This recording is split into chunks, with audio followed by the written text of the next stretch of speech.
What's up, RBC? What a crazy year already, right? So welcome to the first show in the Why I Ride series, where we take a look at different genres, different maybe aspects of the club that you are not aware of. And I just want to kind of bring those to light and go by each section. So the format of the virtual club meetings are going to change a little bit. I think we're going to basically wrap up these videos, be able to kind of package them together and then upload them kind of as a premiere. We'll still be live and in chat, but then me and some of the other board members can look at the chats and respond to those instead of trying to engage with a guest speaker and the audience at the same time. This also allows us flexibility in schedule, where it's kind of hard to get someone to be on a specific day. Sometimes we'll be able to go live and do that, sometimes we won't. And the other thing is, I want to make sure that I put this out there, that this is a unifying thing. We don't have a whole lot of things culturally now that are bringing things together. I think one of the really cool things about the club in general is that it's doing that.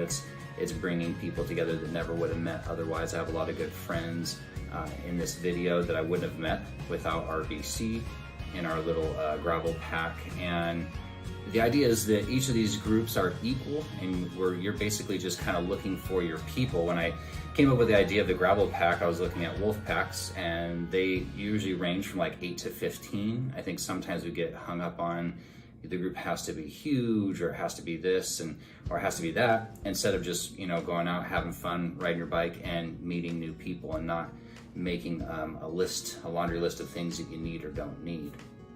So with that said, we're gonna go ahead and roll the video. Any input would be good. We're gonna break up the show into different pieces, try to put some tips, some tricks, and also a video each month. This one is Why I Ride Gravel, and then I'm gonna do a different series on why I ride fast, why I ride vintage, covering people who race or ride old cheap bikes, e-bikes, etc. That way you can find your people and don't have to necessarily fit into any one particular group. And if you got time and capacity, you can do multiple disciplines here. You can ride road, mountain, gravel, and race if you really wanted to and you had the time to do that. So thank you so much for being part of the club, tuning in to watch. And again, any feedback would be really helpful, and hopefully I can have some people help me do these too. So I'm not hiding in my house in a room in the back trying to do a video away from my kids. So have a great week, and when in doubt, pedal it out.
should be easy.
Okay, the stuff you'll need: a brad gun or a drill and screws. Either will work fine.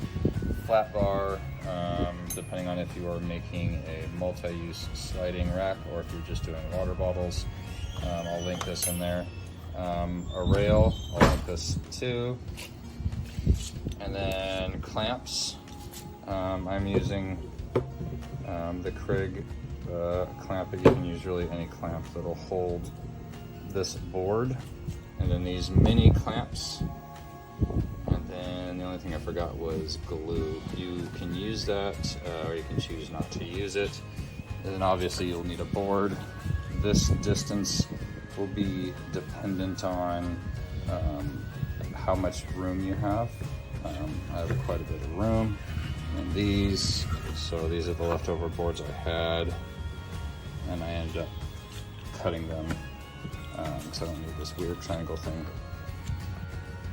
Board should be a little over 3 inches. I'm not sure where I got these boards from. You get something like this from Home Depot. And then depending on if you're doing water bottles, you can see I'm offering a little bit of room here. These can do, this is more of like a universal standard, and I'll show you the size I'm using. Again, your stuff may vary. All right, for these first ones, I would do 3.5. If you want to make it tight, you can do 3, but that'll reduce how many things you can use and how many things you can put in there.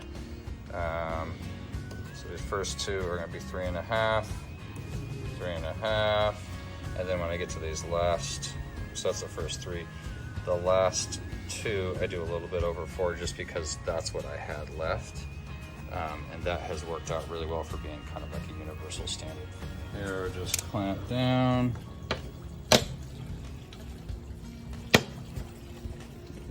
Sure this is secure.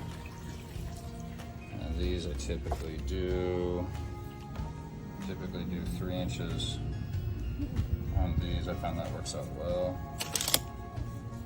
Put that here. So now this is kind of hard, but to do one-handed, but I take it and mark that so I can see up.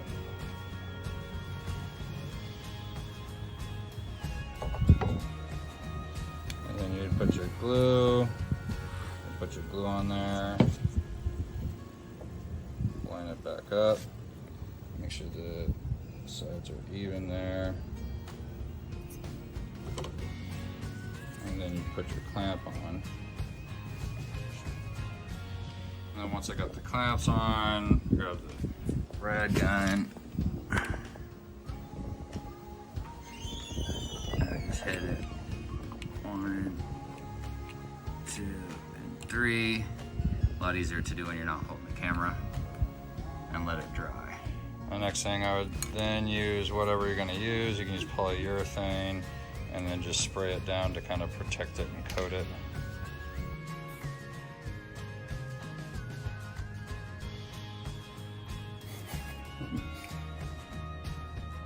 It looks like I'm asking you. So Maddox, why do you ride gravel?